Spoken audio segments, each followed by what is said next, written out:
Maria Eduarda Portela e hoje o Metrópolis entrevista Rodrigo Agostinho, presidente do IBAMA. Olá, presidente, tudo bem? Olá, é um grande prazer estar aqui hoje no Metrópolis. Obrigada. Então, eu gostaria de começar perguntando sobre um avanço preocupante que é o desmatamento no Cerrado.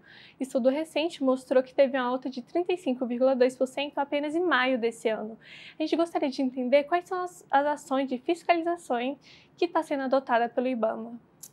O Cerrado é um bioma apaixonante. Ele recobria 23% do nosso território. Nós já perdemos metade da vegetação do Cerrado, principalmente no avanço da agropecuária. Nos anos 70, a Embrapa desenvolveu técnicas para o uso agrícola das terras do Cerrado, solo bastante ácido. Isso fez com que as pessoas passassem a utilizar regiões de cerrado, planas, onde é possível a mecanização. O desmatamento realmente, dos anos 80 para cá, explodiu. E mais recente, agora, a gente vê que tem uma fronteira de desmatamento na Amazônia e uma fronteira de desmatamento no Cerrado. Na Amazônia, o IBAMA está conseguindo combater forte. A gente espera ter bons números esse ano. No mês passado, já tivemos uma redução de 30% no número de alertas. Mas no Cerrado, pelo contrário. No Cerrado, o que a gente percebe é que as pessoas estão imaginando que daqui para frente não vão conseguir desmatar mais. Então, você tem um desmatamento oportunístico, as pessoas estão correndo para desmatar. No Cerrado, o que a gente percebe também é que a maior parte do desmatamento é autorizado pelos estados. No bioma Cerrado, hoje, a legislação permite que cada proprietário derrube até 80% da sua propriedade. Na Amazônia é o contrário. Na Amazônia, você pode derrubar no máximo 20%, né? E preservar, se for cerrado amazônico, 35%. Então, acho que a gente tem um grande desafio aí pela frente. O desmatamento do Cerrado, em grande parte, é autorizado. As pessoas têm título de propriedade, diferente da Amazônia, que as terras são públicas. No Cerrado, a legislação permite desmatar mais.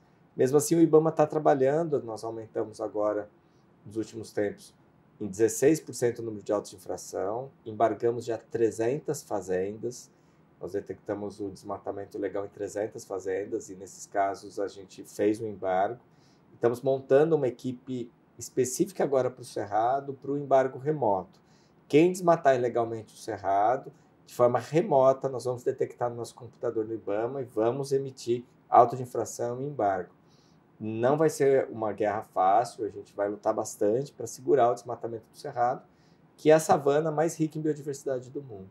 E recentemente houve um marco importante na terra indígena Yanomami que zerou os alertas de garimpo ilegal. A gente gostaria de saber quais são as ações do IBAMA nesse cenário para conter o avanço do garimpo dentro das terras indígenas. Na terra indígena Yanomami, a gente estima que tinham quase 30 mil garimpeiros. Então, foi um trabalho muito difícil. Nós destruímos 327 acampamentos. Foram quase 30 aeronaves que abasteciam o garimpo. Então, foi um trabalho muito difícil, com o apoio da Polícia Federal, da Força Nacional, Polícia Rodoviária Federal. Um trabalho integrado com outros ministérios que também fizeram um apoio humanitário a todas as populações indígenas do local. Foi um trabalho realmente muito difícil, porque muitas vezes a gente foi recebido a bala pelos garimpeiros, enfim, pelo pessoal do crime organizado. A gente sabe que ainda tem garimpeiro lá dentro. Eles estão fazendo mineração à noite, para não serem flagrados pelos helicópteros, pela equipe de fiscalização. Eles estão evitando fazer desmatamento, mas continuam cavocando, procurando ouro lá dentro.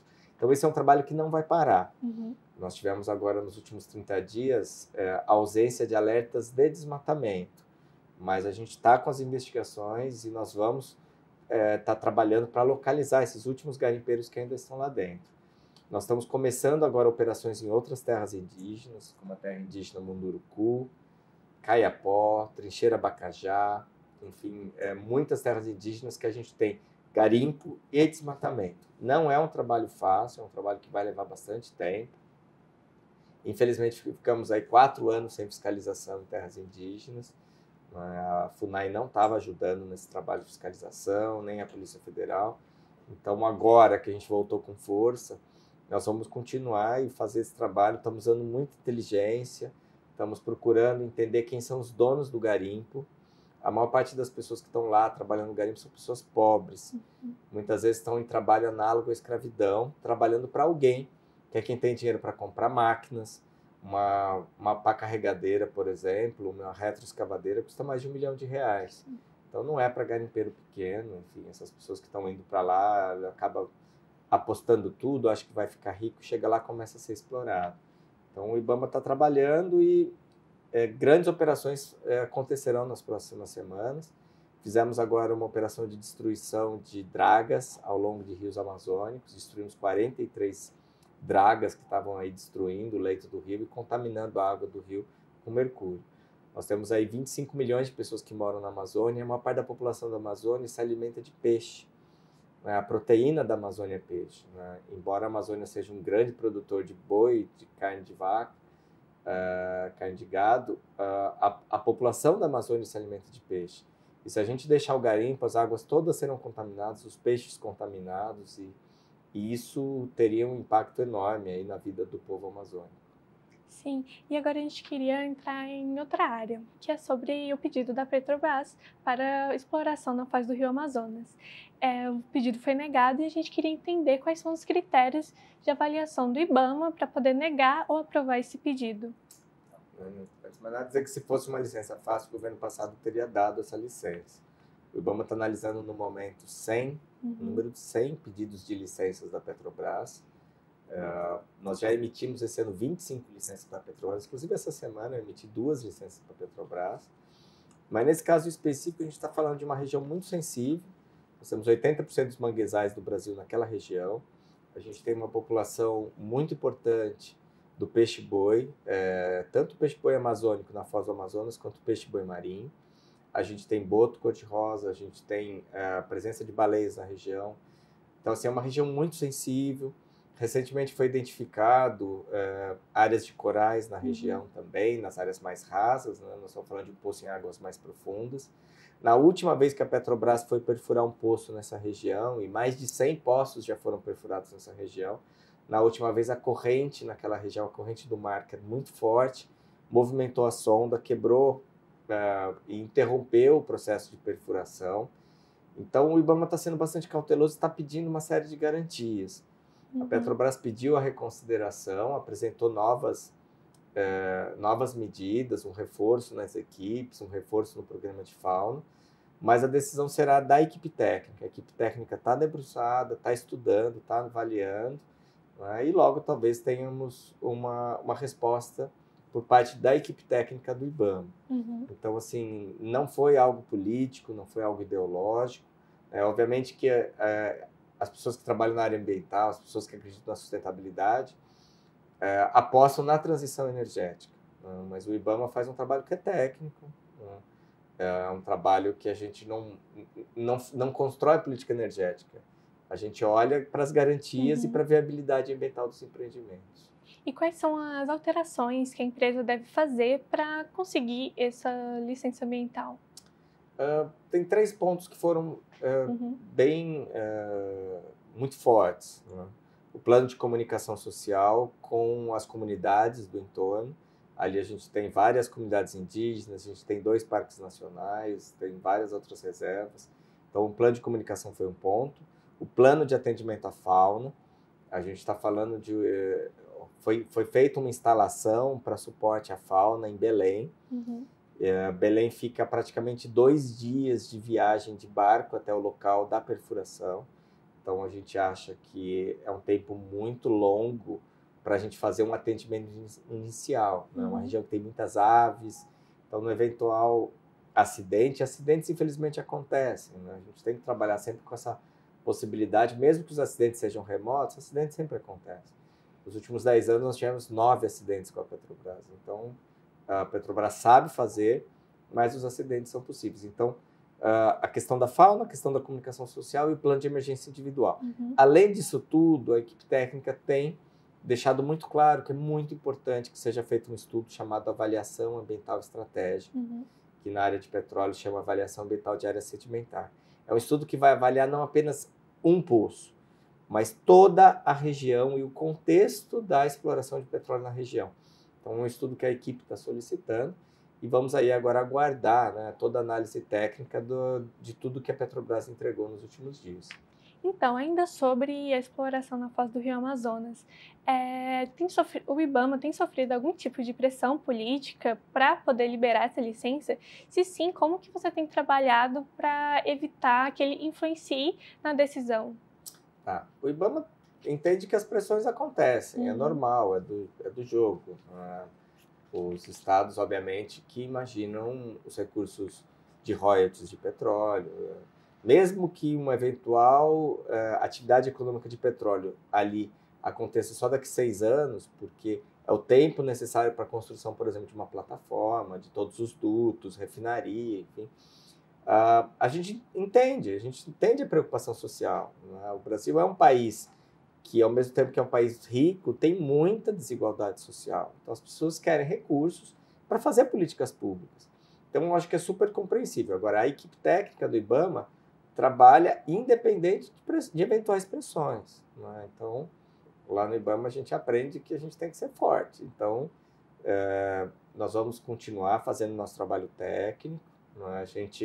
Quantas vezes forem necessárias, a gente vai a público para dar as explicações necessárias, porque o IBAMA está acostumado, né? O IBAMA hoje está analisando 3.200 licenças, a maior parte delas serão autorizadas, enfim, mas sempre que tiver algum problema, sempre que tiver uma inviabilidade, o IBAMA vai dizer não, né? O Uhum. IBAMA às vezes tem esse papel que é um papel difícil de dizer não, ou mesmo um papel complicado de ir lá, enfim, a enfrentar os crimes ambientais, né? Então esse é um papel que é do IBAMA e o IBAMA está acostumado a isso.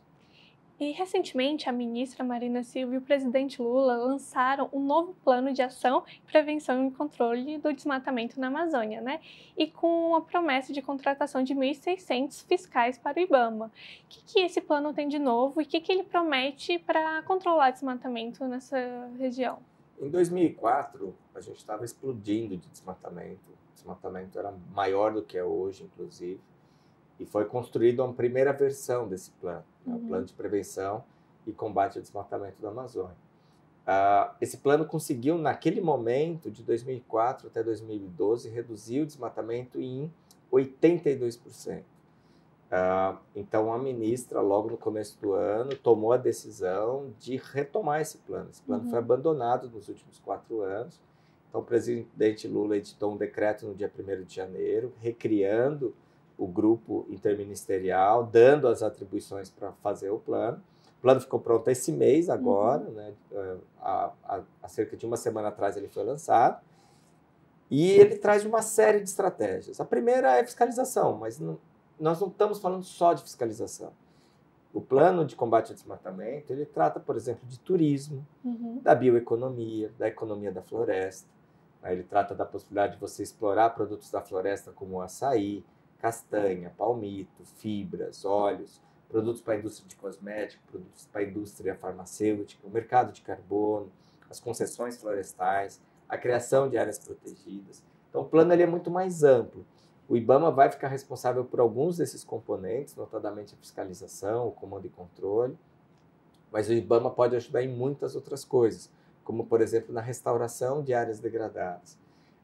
Nesse exato momento, está começando agora o segundo plano, que é o Plano do Cerrado, e nós teremos planos para todos os biomas brasileiros. Isso é uma grande novidade. Nós teremos plano para o Pampa, teremos plano para Caatinga, plano para o Pantanal, plano para a Mata Atlântica. Então, todos os biomas terão seu plano, com as características de cada bioma, né, com estratégias próprias de cada bioma, para que a gente possa garantir a conservação da biodiversidade, o enfrentamento às mudanças climáticas e zerar esse desmatamento até 2030, que é a encomenda que a gente tem.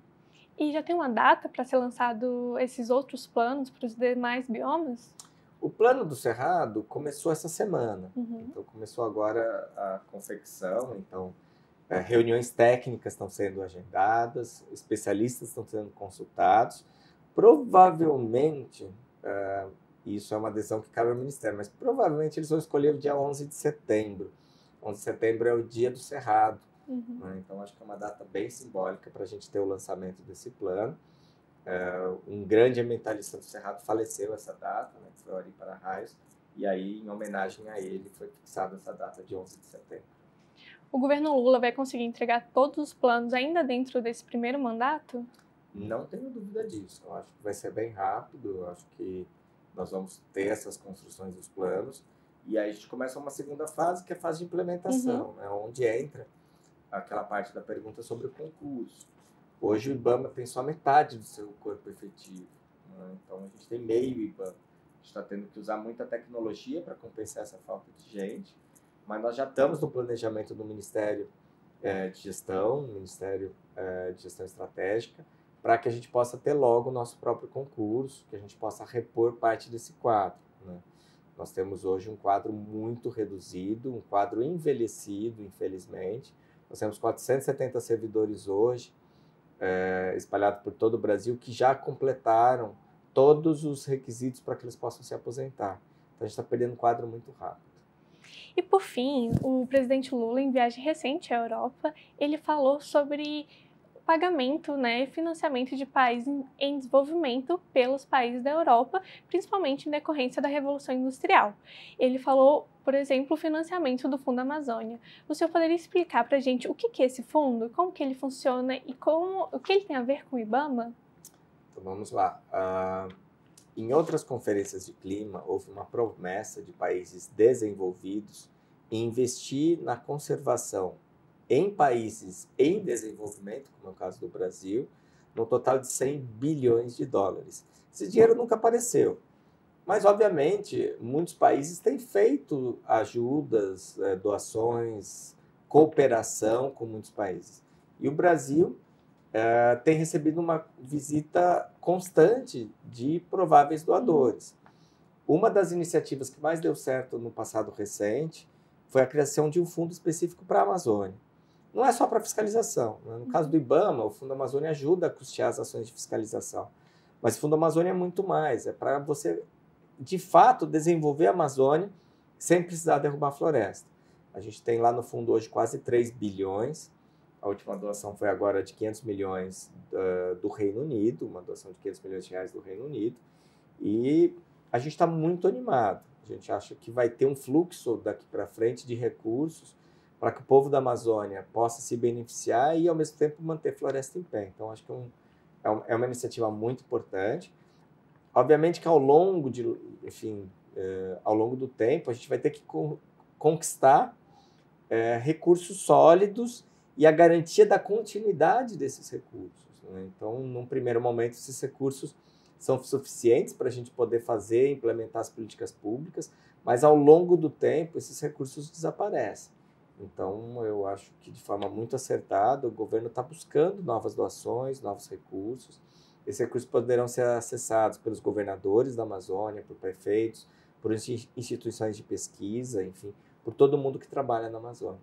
Perfeito, Rodrigo Agostinho. Gostaria de agradecer a sua participação e disponibilidade para falar um pouquinho com a gente, tá bom? Eu que agradeço, é um prazer estar aqui hoje com você, Maria. Obrigada. Eu sou Maria Eduarda Portela e esse é o Metrópolis Entrevista.